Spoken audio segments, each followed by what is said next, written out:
আমি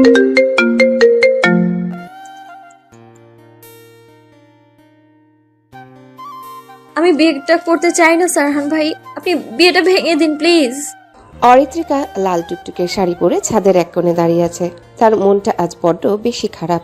তার মনের গহীনে যেন অমাবস্যার ন্যায় অন্ধকারাচ্ছন্ন হয়ে আছে। ভেতরে ভেতরে মন খারাপের ঝুলি যেন মূর্ছে পড়ছে হৃদয়ে।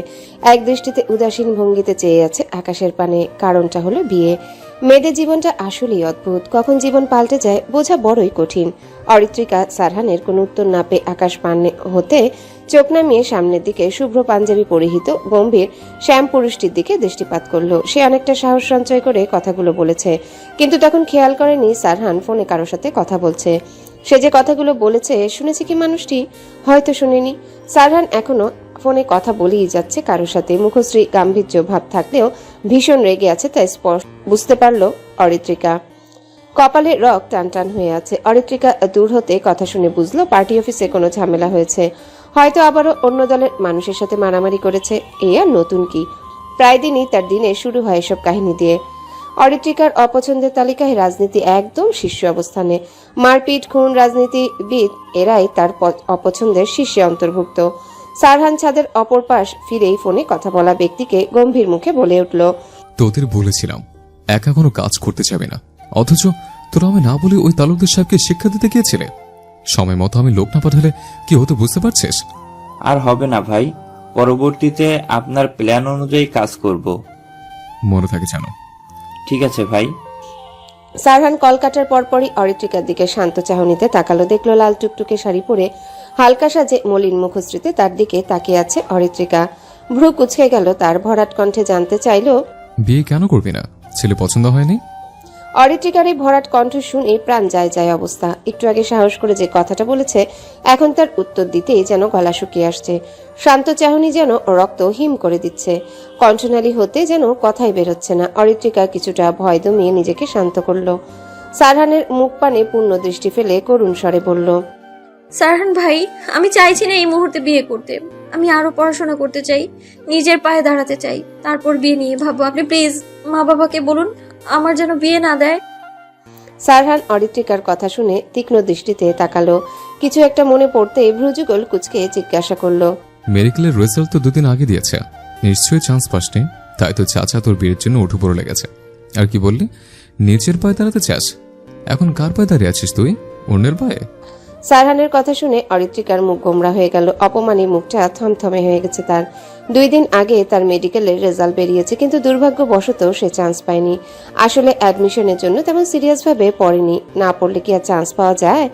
অরিত্রিকা মুখ গোমরা করেই বলল, মেডিকেলে চান্স পাইনি দেখে বিয়ে দিয়ে দিবে? এবার চান্স পাইনি তো কি হয়েছে, পরের বার আবার এডমিশন দিব, তখন দেখবেন আমি চান্স পেয়ে যাব সত্যি। সারহান অরিত্রিকার এমন কথায় কিছুটা বিরক্ত হলো। এই মেয়ে জীবনে কবে সিরিয়াস হবে? বিরক্তিবোধ নিয়েই থমকে বলল, বিয়ে করবি না আমায় কেন বলছিস? চাচাকে গিয়ে বল। অরিত্রিকা কিঞ্চিত চমকালো।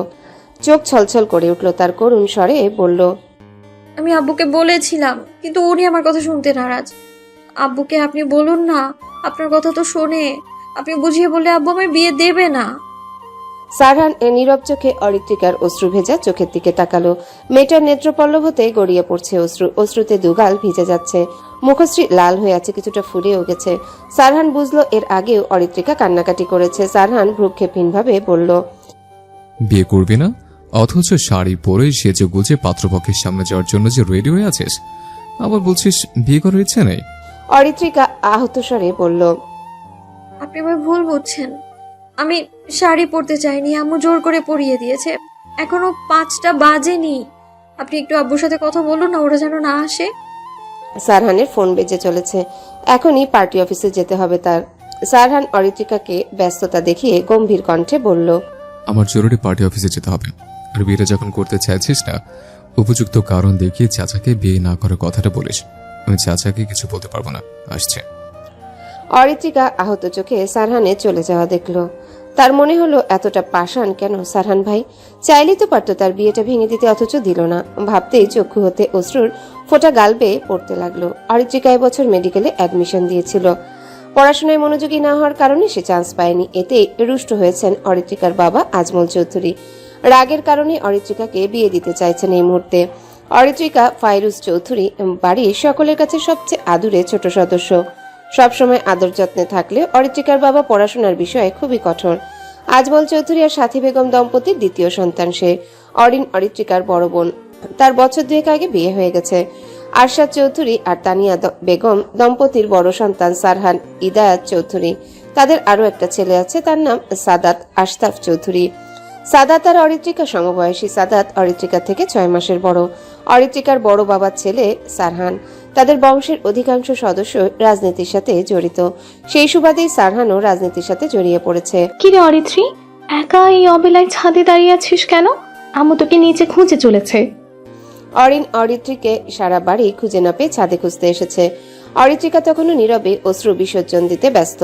চারিপাশের কোনো কিছুই তার খেয়ালে নেই। সে তো তার ভাবনায় বিভোর হয়ে আছে।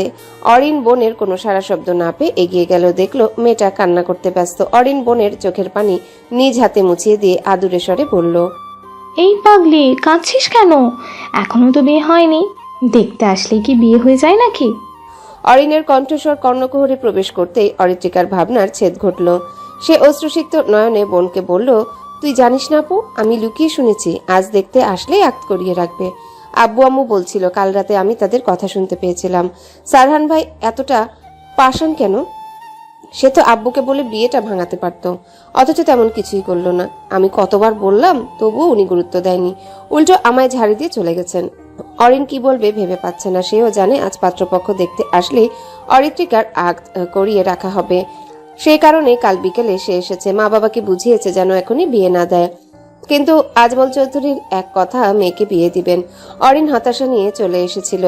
আর কিছু না বলেই অরিন অরিত্রিকাকে তীক্ষ্ণ দৃষ্টিতে অবলোকন করে জানতে চাইল, কিছু মনে করিস না। জানিস তো সারহান ভাই কেমন রকচটা, গম্ভীর স্বভাবের। আমাদের কথা শোনার টাইম নেই ওনার। এবার বলতো, বিয়ে না করার কারণ কি? শুধু পড়াশোনা করবি এইটা, নাকি অন্য কারণও আছে? কারোর সাথে প্রেম করিস না তো আবার? অরিত্রিকা এতক্ষণ কাঁদতে থাকলেও তার মেজাজ বিগড়ে গেল এমন কথায়। রাগান্বিত মুখে দাঁতে দাঁত চেপে অরিনকে বলল, আমি প্রেম করলে তুই জানতিস না?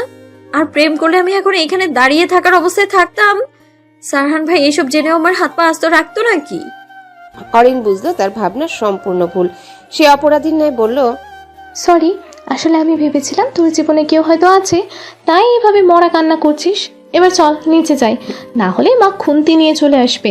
অরিত্রিকা বোনের কথা শুনে রাগে গজগজ করতে করতে ছাদ থেকে নেমে গেল। অরিন দৌড়ে পিছু যেতে যেতে বলল, আরে আস্তে যা, এভাবে শাড়ি পরে কেউ জোরে হাঁটে? চৌধুরী বাড়িতে যেন ছোটখাটো বিয়ের আমেজ লেগেছে। বাড়ির সকলে অতিথি আপ্যায়নের বন্দোবস্ত করছে। তানিয়া বেগম আর সাথী বেগম বাহারি রকমের খাবার রান্নায় ব্যস্ত। তাদের সাথে হাত চালিয়ে কাজ করছেন অরিত্রিকার ছোট ফুপি ইসমা বেগম। আজই সকালে আজমল চৌধুরীর কল্পে মেয়েকে সাথে এনেছেন তিনি। ঘড়িতে এখন 4:10। অরিত্রিকা মুখ ভার করে নিজ রুমে বসে আছে। তার পাশেই বসে আছে তার ছোট ফুপির মেয়ে ইশরা। ইশরা মুখটা গম্ভীর করে অরিত্রিকার দিকে তীক্ষ্ণ দৃষ্টিতে তাকিয়ে আছে। তার মস্তিষ্কে নানা ধরনের ভাবনা ঘুরপাক খাচ্ছে এই মুহূর্তে। সাদাত কিছুটা দূরে চেয়ারে বসে চিপস খাচ্ছে আর অরিত্রিকা আর ইশরাকে পর্যবেক্ষণ করছে। অন্য সময় হলে এই দুজন বাড়ি মাথায় করে রাখত, অথচ আজ দুজনেই নিশ্চুপ হয়ে আছে। ইশরাকে নিজের দিকে তাকিয়ে থাকতে দেখে বিরক্ত হলো অরিত্রিকা। সে চোখ গরম করে বলল, আমার দিকে এভাবে হাবা গোবার মতো তাকিয়ে আছিস কেন? আগে কি দেখিসনি আমায়? ইশরা অরিত্রিকার 2 মাসের বড়। দুজনে একসাথে মেডিকেলে অ্যাডমিশন দিয়েছিল, তবে কেউ চান্স পায়নি। পরবর্তী আর একটাই উপায় খোলা আছে, পাবলিক ভার্সিটি। দুজনেই সেখানে অ্যাডমিশন দিবে ভেবেছিল। তার আগেই বিয়ের নামক ভাইরাস চেপে ধরল অরিত্রিকাকে। অরিত্রিকা বিরক্ত মাখা কণ্ঠস্বর শ্রবণ হতেই নড়ে চড়ে বসলো ইশরা। মেকি হাসি দিয়ে বলল, আমার ভাবতে অবাক লাগছে, যে মামু মেয়েকে এত ভালোবাসে সে কিনা রেগে তার কন্যাকে বিয়ে দিয়ে দিচ্ছে, আর তুইও বিয়ে করে নিচ্ছিস। আমি শুধু সিঙ্গেল রয়ে গেলাম রে। সাদাত ইশরার কথায় তাল মিলালো, দুঃখী মুখ করে বলল, আমিও আছি রে। এই কষ্টে আমার না ওই মমতা জাপার গান গাইতে ইচ্ছা হচ্ছে।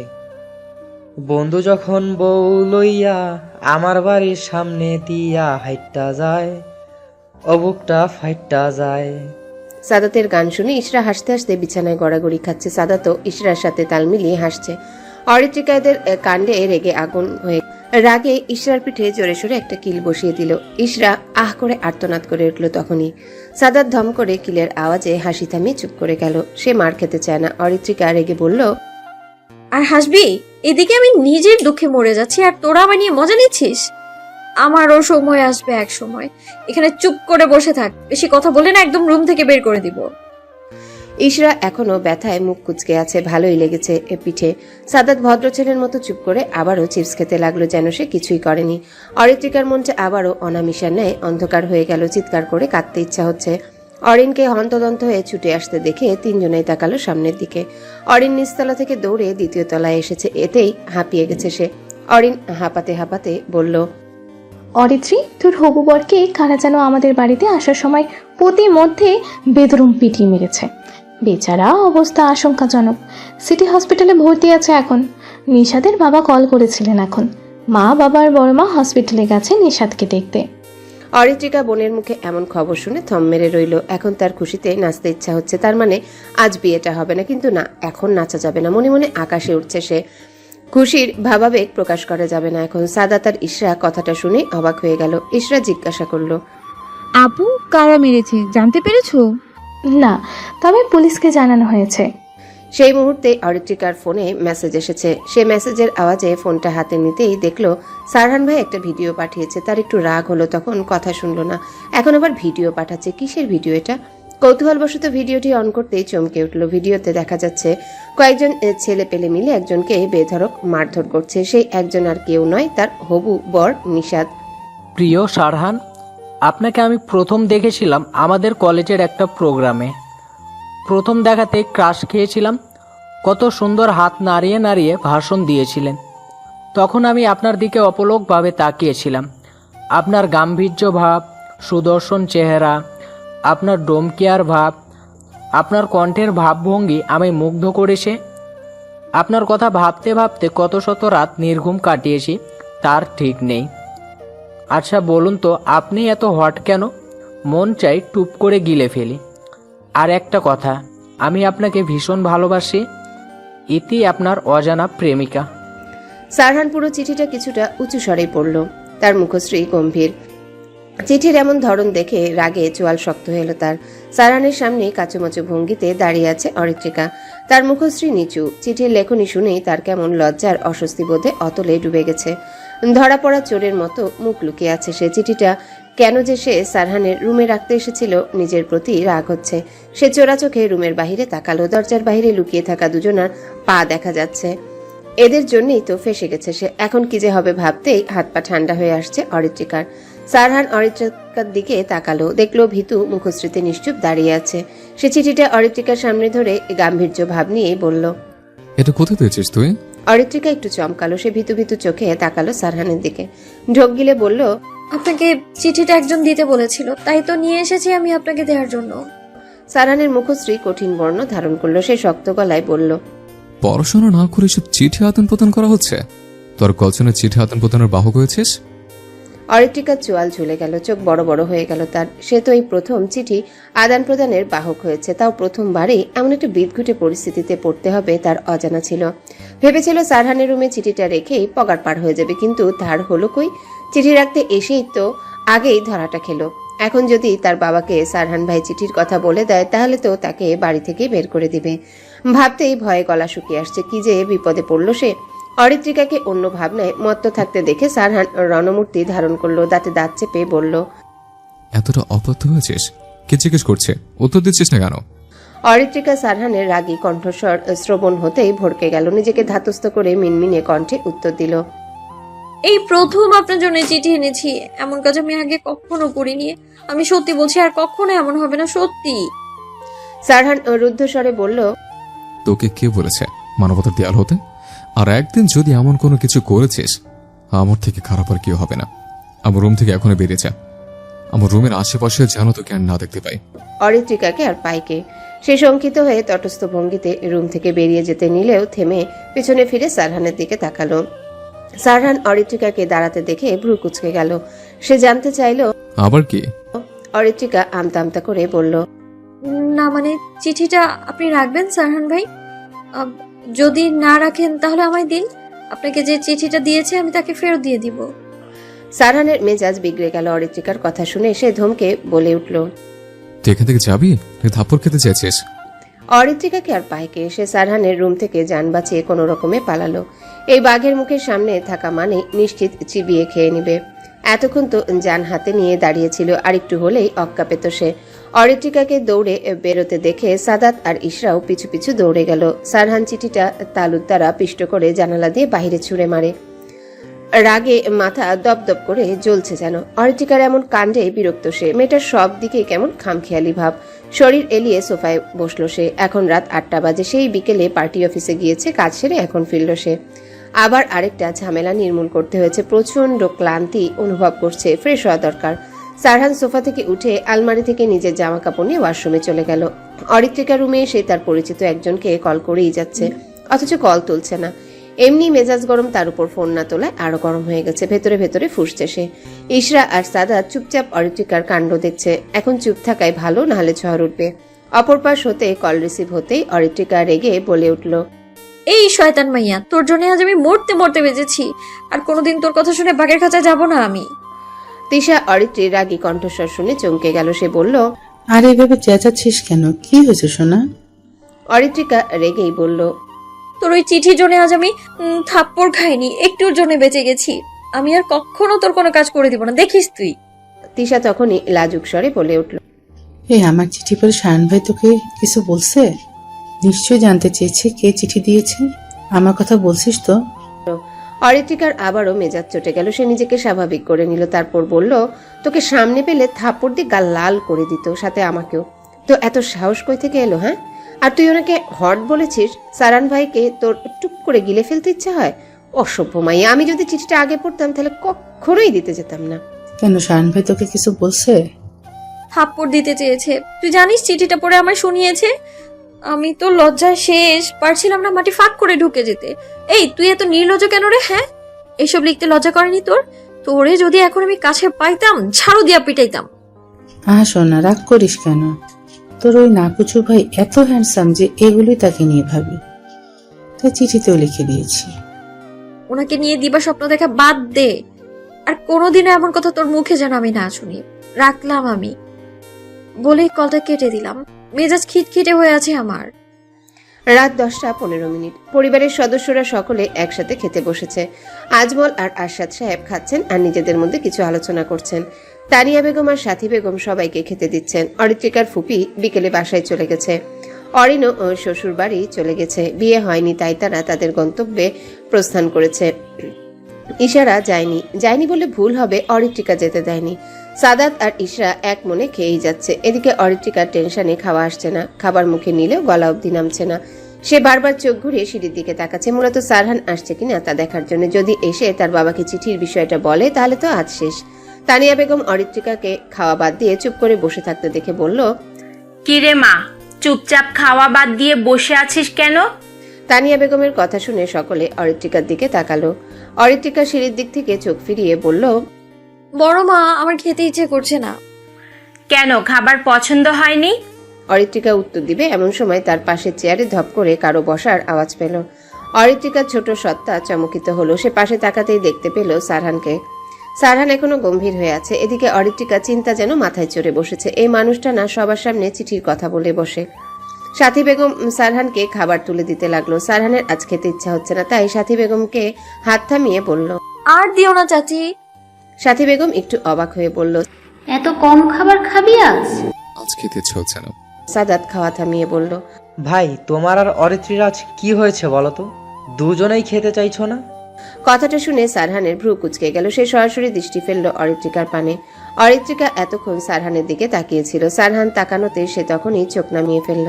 তানিয়া বেগম তরকারি দিতে দিতে বললেন, তোদের যে মাঝে মাঝে কি হয় বুঝি না বাপু। একজন তো সে কখন থেকে ভাত নেড়েই যাচ্ছে, মুখে তুলছে না, আর আরেকজনও এসে বলছে অল্প খাবে। সাদাত ভাত চিবোতে চিবোতে বলল, অরিত্রিকা তো তার বিয়ে না হওয়ার শোকে খাচ্ছে না। তো ভাই, তুমি কেন খাচ্ছ না? তোমার কি গার্লফ্রেন্ড ভেঙে গেছে? অরিত্রিকা কথাটা শুনতেই সাদাতের দিকে কটমটে দৃষ্টিতে তাকালো। রাগে নাকের পাটাতন ফুলছে। সাদাত দেখেও ডোন্ট কেয়ার ভাব নিয়ে খাওয়ায় মনোযোগী হলো। সারহান সাদাতের দিকে তাকিয়ে ফিচেল হেসে বলল, জবান বেশি চলছে তাই না? তো কয়েকদিন আগে যেন তোকে কার সাথে বাইকে ঘুরতে দেখলাম। সাদাত এই কথা শুনে বিষম খেলো, জোরে জোরে কাশতে লাগলো। তানিয়া বেগম দৌড়ে ছেলের কাছে গিয়ে পিঠ নেড়ে দিতে লাগলো। কয়েকদিন আগে সাদাত তার গার্লফ্রেন্ডকে নিয়ে ঘুরতে গিয়েছিল, সেটাই সারহান দেখেছে। এখন তার ভাই আস্ত রাখবে না। কেন যে সারহানকে খোঁচা দিতে গিয়েছিল, আরশাদ সাহেব বিরক্তি নিয়ে বললেন, এইসব কি শুরু করেছো তোমরা? ভুলে যেও না আমরা তোমাদের গুরুজন। সারহান আর কিছু না বলে চুপচাপ খাওয়া শুরু করলো। আজমল সাহেব সারহানকে উদ্দেশ্য করে বলল, তুমি তো শুনেছো নিশাদকে কারা যেন মেরেছে। সারহান নির্লিপ্তভাবে উত্তর দিল, শুনেছি বিকেলে। তোমায় একটা কাজ করতে হবে, যারা মেরেছে তাদেরকে খুঁজে বের করতে হবে। পুলিশ তো এখন কিছু সুরাহা করতে পারলো না। ঠিক আছে, আমি আমার লোকদের বলে দিচ্ছি, খোঁজ নিতে বলছে। ঠিক আছে। অরিত্রিকা সারহানের কথা শুনে চোখ বড় বড় করে সারহানের দিকে তাকালো। তার চোখে মুখে অবাকতার রেশ। এই মানুষটাই তো নিশাদকে তার লোক দিয়ে মেরেছে, অথচ ভাব করছে যেন কিছুই জানে না। এত ধুরন্ধর মিথ্যাশ্রয়ী মানুষ কেমনে হয়? এই মানবকে না দেখলে সে জানতেই পারতো না। দেখো কেমন করে খাচ্ছে, যেন ভাজা মাছটা উল্টে খেতে জানে না। ভাবতেই মুখ বাঁকালো অরিত্রিকা। নিশাদকে আজ কেন মেরেছেন আপনি সারহান ভাই? ওনার সাথে কিসের শত্রুতা আপনার, বলেন আমায়। অরিত্রিকা উদ্বিগ্ন হয়ে জানতে চাইলেও সামনে দণ্ডায়মান গম্ভীর শ্যাম পুরুষটির থেকে। কৌতূহলবশত নিশাদকে কেন মারা হয়েছে জানতে এসেছে। এতটুকু বলতেই যেন ভয়ে কণ্ঠ জড়িয়ে আসছে তার। তবুও মনের সাহস নিয়ে অসাধ্য কাজ সাধন করল সে। সারহান পরিচিত মেয়েলি কণ্ঠস্বর কর্ণকুহরে প্রবেশ করতে কান থেকে ফোন সরিয়ে পিছনে ঘুরে কঠোর চোখে তাকালো। সামনে অরিত্রিকাকে ভীতু চাহনিতে তাকিয়ে থাকতে দেখলো। দেখা মাত্রই ভ্রু কুঁচকে গেল সারহানের। সারহান, আমার কথা শুনতে পাচ্ছ? কাল সকাল 10টায় পার্টির সকলের সাথে মিটিং আছে তোমার। তুমি ঠিকানা অনুযায়ী চলে এসো সময় মতো। ফোনের অপর পাশ হতে ভেসে আসলো কারো কণ্ঠস্বর। সারহান আবারও ফোন কানের কাছে নিয়ে বলল, সময় মতো পৌঁছে যাব, এখন একটু ব্যস্ত আছে, আপনার সাথে পরে কথা হবে আচ্ছা সাহেব। ফোনের অপর পাশ হতে কলকাতার ধ্বনি ভেসে এলো। সারহান ফোনটা ট্রাউজারের পকেটে ঢুকিয়ে নিজে সোফায় গায়ে লিয়ে বসে পড়ল। সারহান ভরাট কণ্ঠে অরিত্রিকার দিকে তাকিয়ে পড়ল, তুই আমার অনুমতি ছাড়া আমার রুমে কেন ঢুকেছিস? অরিত্রিকা সাহসিকতা দেখিয়ে উত্তর দিল, আপনি নিশাদকে কেন মেরেছেন আমি জানতে এসেছি। সারহান মুখ বাঁকিয়ে হেসে বলল, বাহ, বিয়ে না হতেই এত দরদ, তাহলে বিকেলে বিয়ে ভাঙার কথা কেন বললি? আপনি আগে বলুন নিশাদকে কেন মেরেছেন। সারহানের মুখশ্রী কঠিন হলো। সে কঠোর স্বরেই বলল, আমি আমার কাজের জবাব দিয়ে কাউকে দিতে পছন্দ করি না, আর তোর মুখ থেকে যদি নিষেধের নাম আর একবার শোনে তখন দেখিস আমি কি করি। সারহানের হঠাৎ ভাবাবেগের পরিবর্তন হওয়ায় অরিত্রিকা ভয় পেল। আর নিষাদের কথা জানতে চাওয়াতে রেগে গেল কেন সারহান ভাই? অরিত্রিকা এর হিসাব মিলাতে ব্যর্থ হলো। অরিত্রিকা মন খারাপ করে নিজের রুমের ব্যালকনিতে বসে আছে। শূন্য দৃষ্টিতে অন্ধকারাচ্ছন্ন আকাশে তাকিয়ে আছে সে। মন খারাপের কারণ হলো সারহান রাতে কেন যে ওই রক্তটা মানুষটার রুমে গিয়েছিল। নিষাদের কথা বলাই উচিত হয়নি। ওই নিষাদের কথা নিয়েই তো অপমান করেছে সে। ভেবে পায় না তার আর ওই রক্তটা মানুষটার এত কিসের শত্রুতা। সবসময় মুখ গম্ভীর করে রাখে। আচ্ছা, সারহান ভাই কি হাসতে জানে না? কবে যে হেসেছে তাও তার মনে নেই। কবে যে একটু ভালো করে কথা বলেছে তাও মনে পড়ছে না। মাঝে মাঝে এসব ভেবে খুব মন ভার হয় অরিত্রিকার। একটু ভালো করে কথা বললে কি এমন হয়? সে কি খুব খারাপ মেয়ে নাকি? তার মনে পড়ে যখন সারহান আগে ভার্সিটির হলে থাকতো। ভার্সিটি থেকে বাড়ি কাছে হলেও তেমন বাড়িতে থাকতো না। আসলেও 2-1 দিন থেকে চলে গেছে। সারহান কখন বাড়ি আসতো অরিত্রিকা খেয়াল করতো না, কারণ সে হয়তো স্কুলে থাকতো নয়তো কলেজে। সারহানের সাথে তেমন একটা কথা হতো না। অরিত্রিকার মনে হতো সারহান তাকে এড়িয়ে চলছে। সরাসরি চোখাচোখি হলেও যে যার মতো পাশ কাটিয়ে চলে এসেছে। পড়াশোনার পাঠ চুকিয়ে 1 বছর ধরে সারহান এই বাড়িতে থাকছে। এখান থেকে রাজনীতির সাথে যুক্ত আছে। এই 1 বছরে সারহান তাকে শাসন করেছে। খুব কম সময় ভালোভাবে কথা বলেছে। সুমধুর মেলি কণ্ঠস্বরের গান সারহানের কর্ণকুহরে প্রবেশ করছে অনেকক্ষণ ধরে। সারহান নিজ রুমের ব্যালকনিতে দাঁড়িয়ে জরুরি কথা বলছিল। এমন সময় সুরেলা গলায় কারো গান শুনে কিছুটা কৌতূহলী হয় সে। কথা বলা শেষ করে আশেপাশে তাকায়। তার এই কণ্ঠস্বর ভীষণ চেনা, তবুও বুঝতে পারছে না কে গান গাইছে। তার রুমের ব্যালকনি থেকে কিছুটা দূরে আরেকটা ব্যালকনি দৃশ্যমান। সেখানে থেকে ভেসে আসছে গান। গানে মিশে আছে অভিযোগ, বিষাদের সুর। ব্যালকনিতে মেলি অবয়ব অস্পষ্ট বোঝা যাচ্ছে। ওটা অরিত্রিকার রুমের ব্যালকনি। তবে কি অরিত্রিকা গান গাইছে? সে আরো মনোযোগী হয়ে গানটা শুনতে লাগলো। সে বুঝলো এটা অরিত্রিকার কণ্ঠস্বর। তবে কি অরিত্রিকার মন খারাপ? এর মাঝে গান থেমে গেছে, তবুও অরিত্রিকা ওখানেই বসে আছে।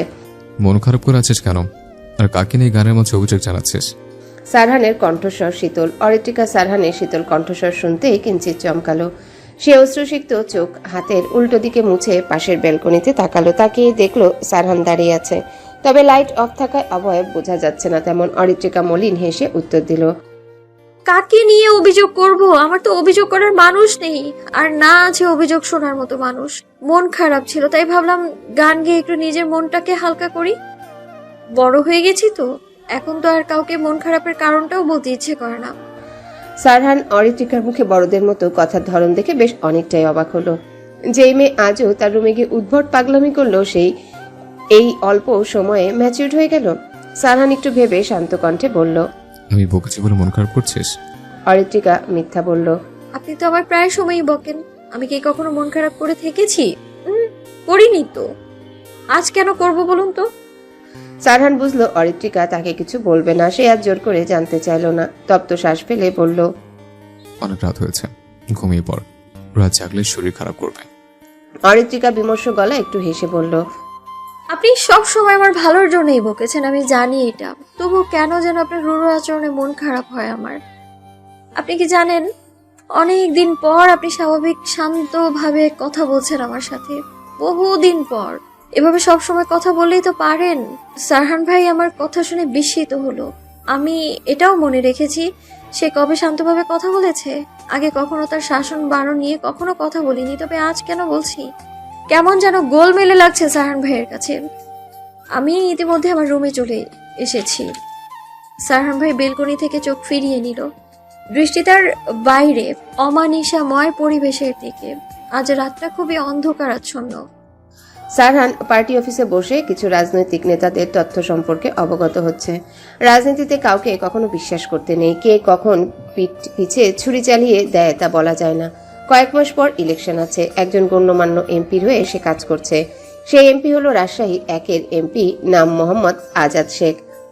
সারহান ছাত্রজীবন থেকে রাজনীতির সাথে যুক্ত।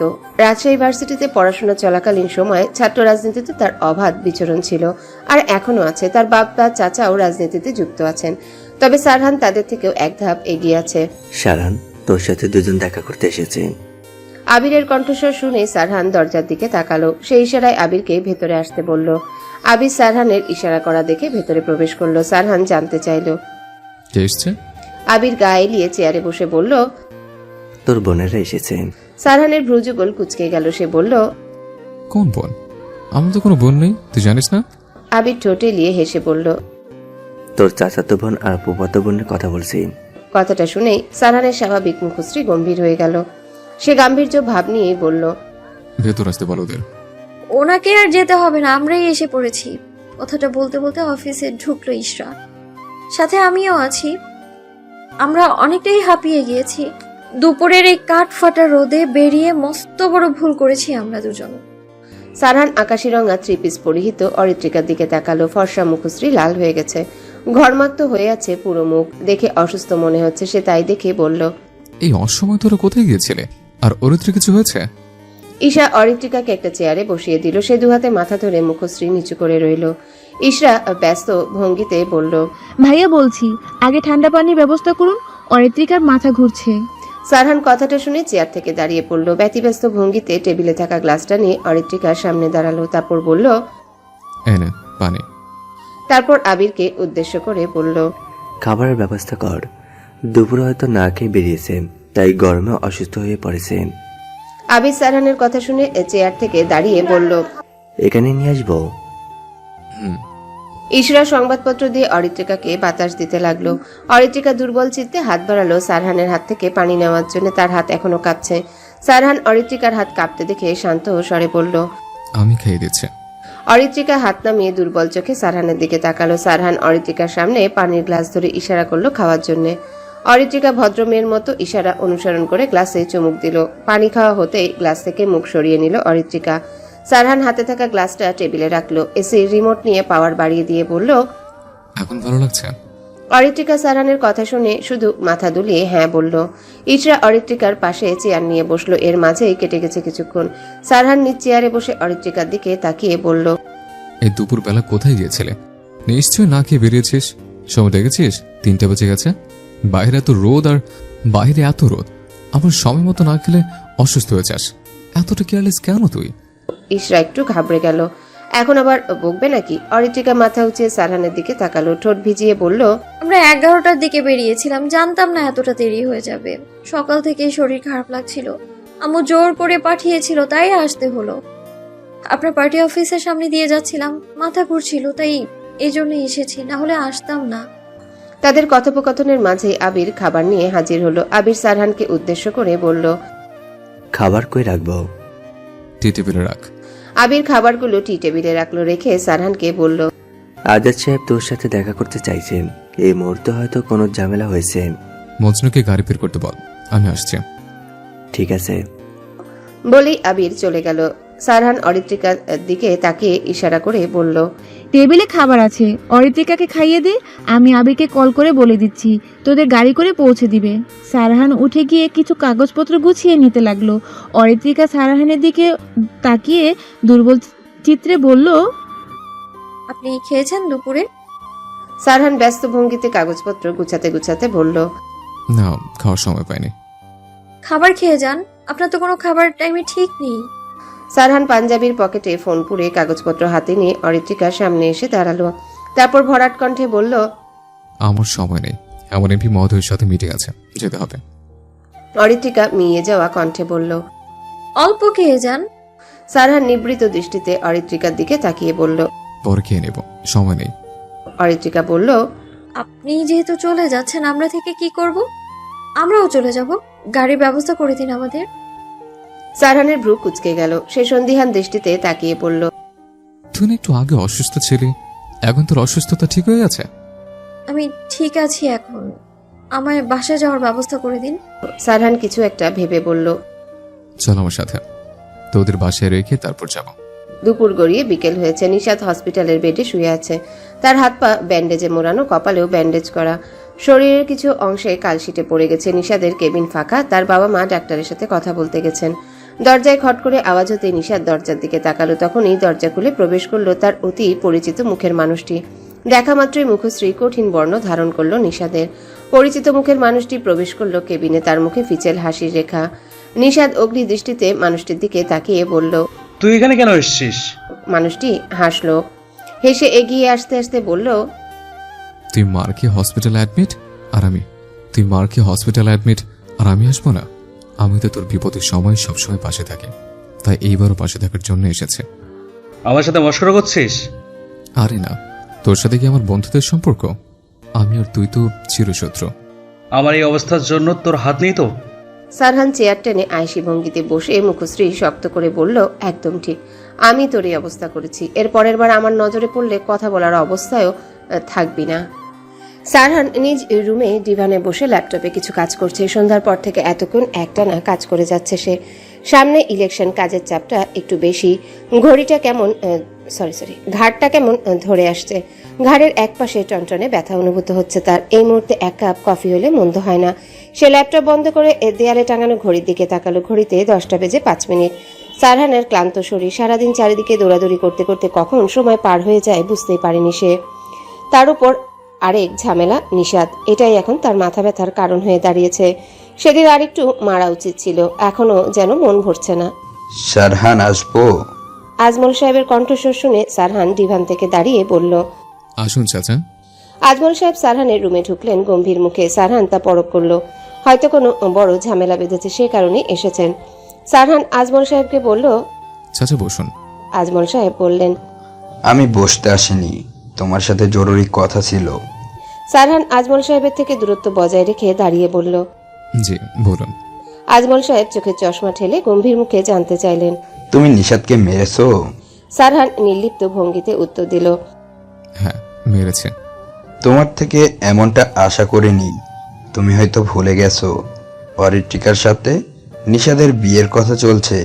বিয়েটা সেই দিনই হতো, কিন্তু তুমি মাঝপথে নিশাদকে গাড়ি আটকে কয়েকজন দিয়ে পিটিয়েছো। এটা কি ধরনের অসভ্যতা? আমাদের একটা রেপুটেশন আছে, তা তুমি নিশাদের কাছে শেষ করে দিয়েছো। ভেবেছো এসব কারণে যদি বিয়েটা না হয় কি হবে? সারহানের মাঝে কোনো হেলদোল নেই। সে দায়সারা ভঙ্গিতে বলল, আপনি তো আমায় ভালো করে চেনেন, কোনো কারণ ছাড়া তো কাউকে মারি না। কারণ ছিল বলে মেরেছে, এর কারণটা আপনাকে পরে বলবো, এখনো সময় আসেনি।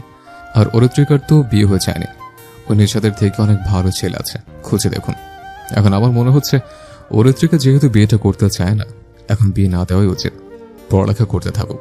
18 বছর চলছে, সংসারের বুদ্ধি তার মাঝে আসেনি, সবসময় বাচ্চামো করে। আজমল সাহেব কিছুটা সময় নিশ্চুপ থেকে বললেন, ভেবে দেখো। আজমল সাহেব আর এক মুহূর্ত দেরি না করে প্রস্থান করলেন। সারহান জোরে একটা শ্বাস ছাড়ল। সে ভেবে পায় না তার চাচা একজন শিক্ষিত মানুষ হয়ে অবুঝের মতো রাগ করে মেয়ে বিয়ে দেয়। এসব ভাবতেই সে হাসলো খানিকটা। সবকিছু এত সহজে হয়ে গেলে গেম খেলার মজা কেউই পাবে না। অরিত্রিকা হাতে ফোন নিয়ে বসে আছে, তার মেজাজ বিগড়ে আছে। এদিকে তিশা বারবার কল করে যাচ্ছে, এতেই বিরক্ত অরিত্রিকা। ফোন তুললেই শুরু হয়ে যাবে সারহানের গুণগান। সে ভেবে পায় না অন্যরা এত গুণগান করে, কিন্তু সারহানের কোনো গুণ তার চোখে পড়ে না। তার কাছে মনে হয় শুধু সুদর্শন আর গম্ভীর মানব, যার মধ্যে কোনো ফিলিংস নেই, যন্ত্র ও মানব একটা। ইশরা নবনীতার পাশে বসে চিপস খাচ্ছে আর অরিত্রিকার কাণ্ড দেখছে। ইশরা এক টুকরো চিপস মুখে পুরে বলল, আমার খুব ভয় করছে। অরিত্রিকা ভ্রু কুঁচকে বলল, কেন? ইশরা কিছুটা এগিয়ে এসে ফিসফিসিয়ে বলল, ভুলে গেছিস আজ তোর ওই না হওয়া বরকে হাসপাতালে দেখতে গিয়েছিলি। এইটা যদি সারহান ভাই জানতে পারে তোর কি হবে বুঝতে পারছিস, সাথে আমাকেও। অরিত্রিকা কথাটা শুনে মুখ বাঁকালো, তারপর বলল, আমি কি ভয় পাই নাকি ওনাকে?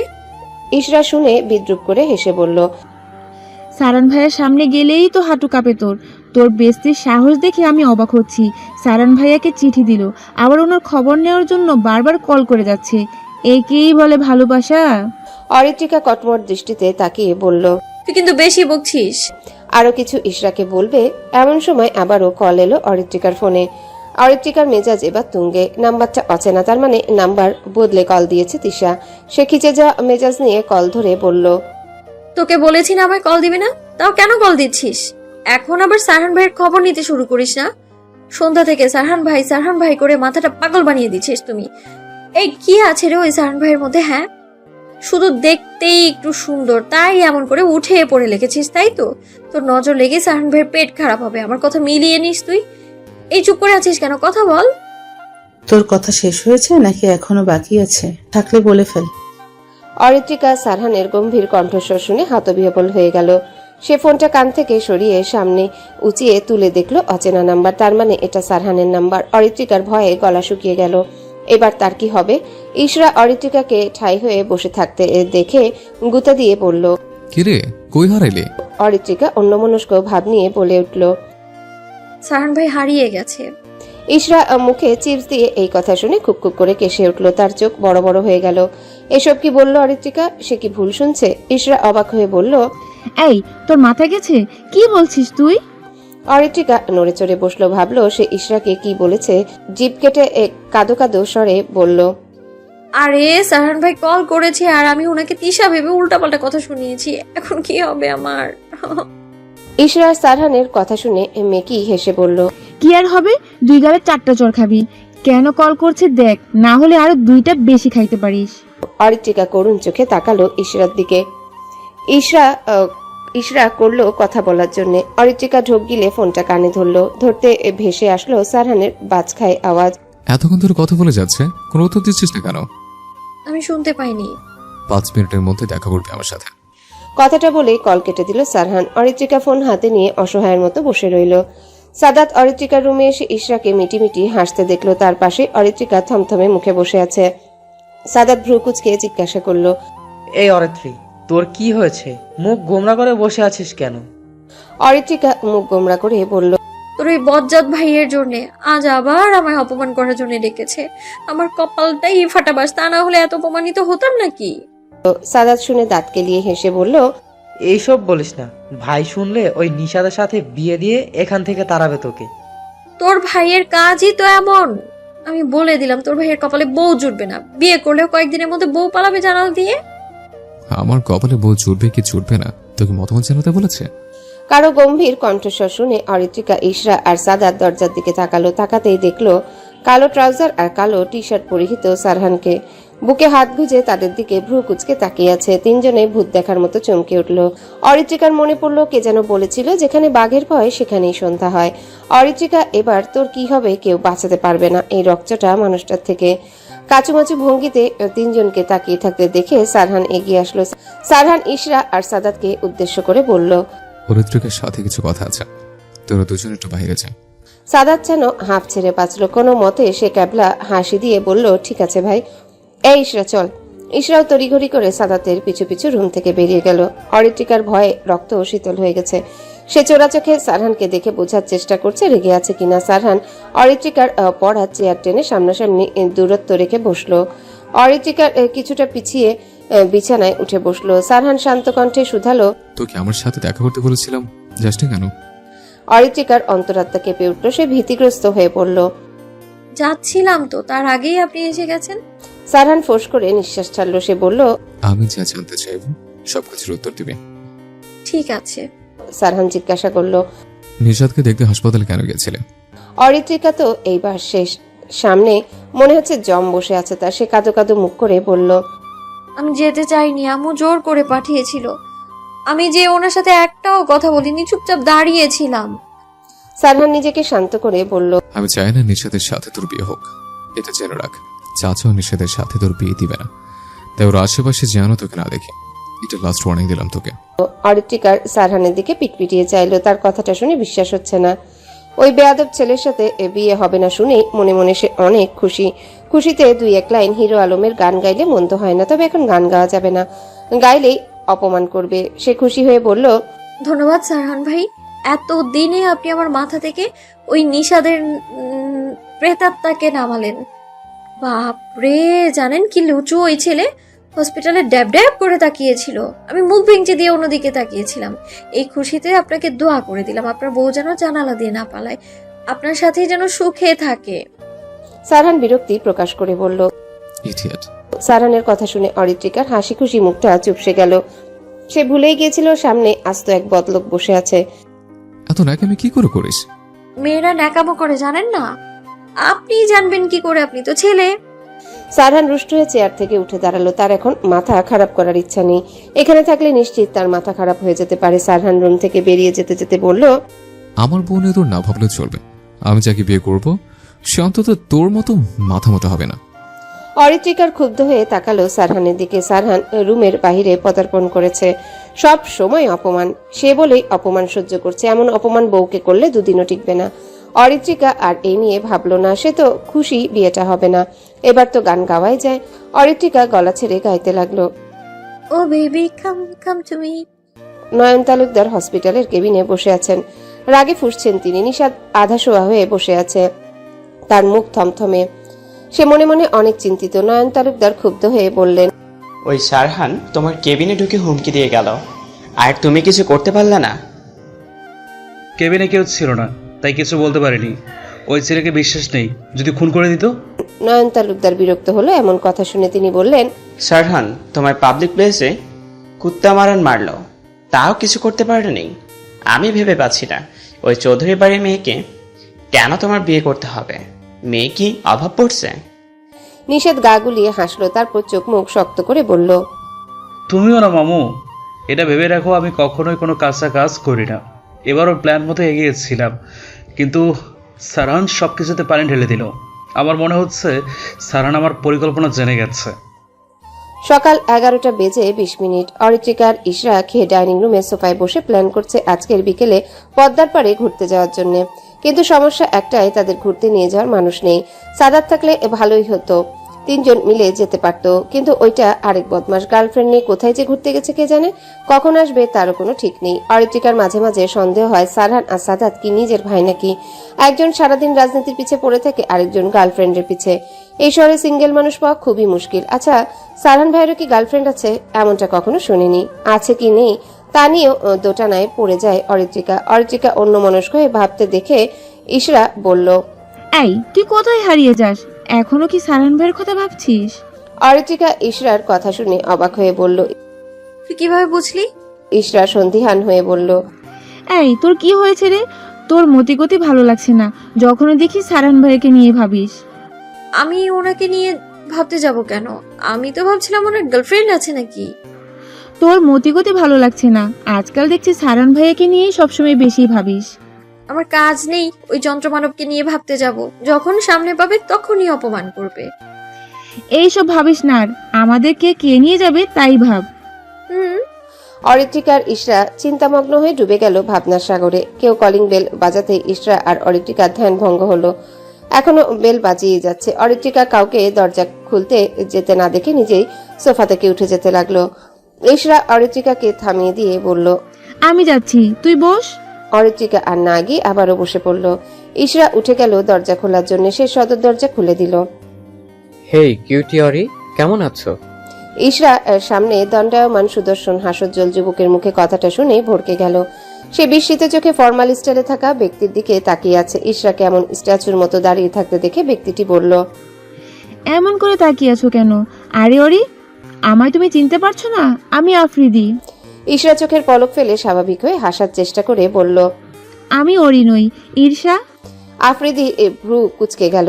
তাহলে সে কি ভুল ঠিকানায় এসেছে? কিন্তু বাড়ির নেম প্লেটে তাকিয়ে দেখলো নামটা তো ঠিকই আছে, চৌধুরী বাড়ি। সে বলল, এটা অরিত্রিকাদের বাড়ি না? অচেনা যুবকটির মুখে অরিত্রিকার নাম শুনে বুঝলো ইনি হয়তো অরিত্রিকার পরিচিত। ইশরা বলল, এইটা অরিত্রিকাদের বাড়ি, আমি ওর ফুফুতো বোন হই। আফ্রিদি মাথা চুলকে হালকা হেসে বলল, ও মাই মিস্টেক, সরি মিস, আমি ভেবেছিলাম আপনি অরিত্রিকা, তাই ভুলে বলে ফেলেছি। ইশরা সৌজন্যতা বজায় রেখে বলল, ইটস ওকে। আমাকে এখানে দাঁড়িয়ে রাখার ইচ্ছে আছে নাকি মিস? ভেতরে যেতে দিবেন না? ইশরা আফ্রিদির কথা শুনে লজ্জা পেল। দরজার একপাশে দাঁড়িয়ে বলল, ভেতরে আসুন। আফ্রিদি হালকা হেসে বাড়ির ভিতরে প্রবেশ করলো। ইশরা দরজা আটকে দিয়ে আফ্রিদির পিছু পিছু অরিত্রিকার কাছে গেল। সে ভাবছে এই ছেলেটাকে কখনো তো দেখিনি, হঠাৎ কোথায় থেকে উদয় হলো। অরিত্রিকা দরজার দিকে তাকিয়ে ইশরা আর ব্যক্তিটির কথোপকথন দেখছিল। ইশরার জন্য ভালো করে দেখতে পায়নি ব্যক্তিটির মুখ। আফ্রিদি অরিত্রিকাকে তার দিকে তাকিয়ে থাকতে দেখে এগিয়ে এসে বলল, আই শিওর তুমি অরি, এবার আমার কোনো ভুল হয়নি।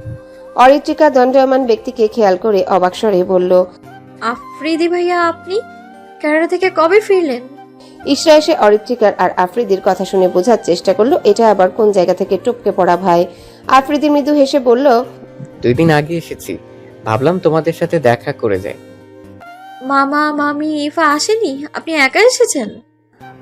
একা এসেছি, আসলে একটা কাজের জন্য আজই আসতে হলো, কাজ না থাকলে সবার সাথে কাল আসতাম। এই কে এসেছে রে? কার সাথে কথা বলছিস? সাথী বেগম রান্নাঘর থেকে আসতে আসতে বললেন, মা আফ্রিদি ভাই এসেছে। সাথী বেগম ভাইপো আসার কথা শুনেই ডাইনিং রুমে আসলো।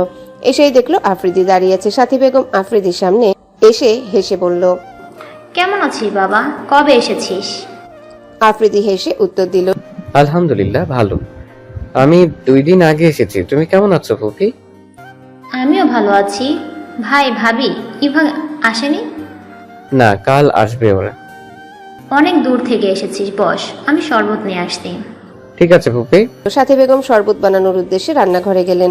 আফ্রিদি সোফায় বসে পড়ল। ঢাকা থেকে এতটা পথ নিজে ড্রাইভিং করে আসতে এসে ভীষণ ক্লান্ত হয়ে পড়েছে। ইশরা আর অরিত্রিকাকে দাঁড়িয়ে থাকতে দেখে আফ্রিদি বলল, আরে দাঁড়িয়ে আছো কেন তোমরা, বসো। অরিত্রিকা ইশরার হাত টেনে পাশে সোফায় বসে পড়ল। আফ্রিদি অরিত্রিকাকে শুধালো, পড়াশোনার কি খবর? শুনেছিলাম তো এবার মেডিকেলে অ্যাডমিশন দিয়েছিলে। মেডিকেলে চান্স পাইনি, সেকেন্ড টাইম দিব। আপাতত পাবলিকে অ্যাডমিশন দিব। মন খারাপ করো না, ভালো করে পড়াশোনা করো। আমি তো তোমার ফুফাতো বোনকে তুমি ভেবে কথা বলছিলাম। প্রায় 5 বছর পর তোমার সাথে দেখা, তেমন যোগাযোগ ছিল না তোমার সাথে, তাই চিনতে পারিনি। অরিত্রিকা একটু হাসার চেষ্টা করে বলল, বুঝতে পেরেছি। সাথী বেগম অরিত্রিকাকে রান্নাঘর থেকে ডাকলেন, অরিত্রিকা এদিকে আয় তো, শরবত নিয়ে দে। আমি শরবত নিয়ে আসছি। বলেই অরিত্রিকা উঠে রান্নাঘরে গেল। আফ্রিদি আর ইশরা চুপচাপ বসে আছে। ইশরার অস্বস্তি হচ্ছে একা, তবুও ভদ্রতার খাতিরে উঠে যেতে পারছে না। আফ্রিদি ইশরাকে চুপচাপ বসে থাকতে দেখে জিজ্ঞাসা করলো, মিস ইশরা, আপনি কোন ক্লাসে পড়েন? ইশরা অস্বস্তি নিয়েই বলল, আমি আর অরিত্রি অ্যাডমিশন দিয়েছিলাম একসাথে, কপাল খারাপ, দুজনই চান্স পাইনি। মন খারাপ করবেন না, পড়াশোনা করুন, পরবর্তীতে চান্স পেয়ে যাবেন। ইশরা শুধু মাথা দুলিয়ে হ্যাঁ বলল। অরিত্রিকা শরবত হাতে এগিয়ে আসলো। সেই টি টেবিলে শরবত আর নাস্তা ট্রেটা রেখে একটা শরবতের গ্লাস আফ্রিদির সামনে এগিয়ে দিয়ে বলল, ভাই আপনার জন্য শরবত। আফ্রিদি শরবতের গ্লাস হাতে নিয়ে বলল, ধন্যবাদ। অরিত্রিকা ইশরাকে এক গ্লাস জুস দিল। সেও এক গ্লাস জুস নিয়ে বসে পড়ল সোফায়। আফ্রিদি শরবতে চুমুক দিয়ে বলল, ফুপির হাতে শরবতের টেস্ট আগের মতোই আছে, অনেক ভালো হয়েছে। মা আসলেই ভালো শরবত বানায়। সারহান সিঁড়ি বেয়ে নামতে চোখ পড়লো সোফায় বসে থাকা তিনজনের দিকে। ফর্মাল লুকে অচেনা যুবককে দেখে ভ্রু কুচকে গেল তার। যুবকটি আর অরিত্রিকা হেসে হেসে কথা বলছে। এতে কিছুটা বিরক্ত হলো সে। সারহান কিছু একটা ভেবে কৌতূহলবশত এগিয়ে আসলো তাদের দিকে। আফ্রিদি সারহানকে আসতে দেখে অরিত্রিকাকে জিজ্ঞাসা করলো, অরি, এটা কে? চিনলাম না তো। অরিত্রিকা চোখ ঘুরিয়ে পেছনে তাকাতেই দেখতে পেল সারহানকে। সে অনেকটা অবাক হলো। আজ যন্ত্রমানব পার্টি অফিসে না গিয়ে বাড়িতে আছে। প্রতিদিন তো এই সময় বাড়িতে দেখাই মেলে না। সে আফ্রিদিকে বলল, আরে তুমি ওনাকে চেনো না? উনি সারহান ভাই, মানে আমার বড় বাবার বড় ছেলে। আফ্রিদি সোফা থেকে দাঁড়িয়ে একটু হেসে বলল, সরি, আসলে চিনতে পারিনি। ব্রো, কেমন আছো? সারহান ভদ্রতার খাতিরে গাম্ভীর্য এটাই বলল, আলহামদুলিল্লাহ ভালো, তুমি? আমিও ভালো আছি। বসো ব্রো, আমাদের সাথে নাস্তা করো। ইশরা আর অরিত্রিকা সোফা থেকে উঠে একপাশে দাঁড়ালো। সারহান আয়েশি ভঙ্গিতে সোফায় গিয়ে বসলো। আফ্রিদির মনে হলো সারহান হয়তো তাকে চিনতে পারেনি, তাই সে বসে বলল, আমায় হয়তো তুমি চিনতে পারোনি। সারহান আফ্রিদির কথা শুনে মৃদু হেসে বলল, আফ্রিদি এহসান, সন অফ ইকবাল এহসান। অরিত্রিকার মামাতো ভাই তুমি। দীর্ঘ 5 বছর যাবৎ কানাডায় ছিলে, ওখানে পড়াশোনা করতে। পড়াশোনা শেষ করে দেশে ফিরেছ। আফ্রিদি বিস্মিত হলো সারহানের কথায়। তার বিস্ময় যেন কাটছেই না, স্তম্ভিত হয়ে রইল সে। সারহানের সাথে তার শেষ দেখা হয়েছিল 8 বছর আগে। তখনও তেমন একটা কথা হয়নি তাদের, অথচ তার সম্পূর্ণ খবর সারহান জানে, আবার মনেও রেখেছে। এতটা তুখোর বুদ্ধিসম্পন্ন ব্যক্তি খুব কম দেখেছে সে। সেই তো সারহানকে ঠিকমতো চিনতে পারেনি, অথচ সারহান তাকে চিনে গেল। অরিত্রিকা আর ইশরাও একটু অবাক হয়েছে। সারহান ভাই এক দেখায় বায়োডাটা ধরিয়ে দিল। সারহান অরিত্রিকা আর ইশরাকে দাঁড়িয়ে থাকতে দেখে রুষ্ট গলায় বলল, মা তোদের কখন থেকে ডাকছে, অথচ তোরা যাচ্ছিস না কেন? এক্ষুনি যেতে বললো তোদের। অরিত্রিকা সারহানের কথা শুনে অবাক হয়ে বলল, বড় মামাদের কখন ডেকেছে? আমরা তো শুনতে পেলাম না, আর কেনই বা ডেকেছে? সারহান খিচে যাওয়া মেজাজ নিয়ে বলল, জানি না ডেকেছে কেন, শুনে। অরিত্রিকা আরো ইশরা আর এক মুহূর্ত দেরি করলো না। তারা আর সেখানে না দাঁড়িয়ে দ্রুত প্রস্থান করলো। আফ্রিদিকে স্তম্ভিত হয়ে বসে থাকতে দেখে সারহান ভ্রুযুগল কুঁচকে বলল, কি হলো? আমার থেকে এভাবে তাকিয়েছিস কেন? আফ্রিদি একটু নড়ে চড়ে বসে নিজেকে স্বাভাবিক করে বলল, ব্রো, তুমি আমায় 8 বছর পরও কিভাবে চিনলে তাই ভাবছিলাম। আর এক দেখায় আমার বায়োডাটা বলে দিলে। তুখোড় বুদ্ধিমান তুমি, নিশ্চয়ই পুলিশে জব করো।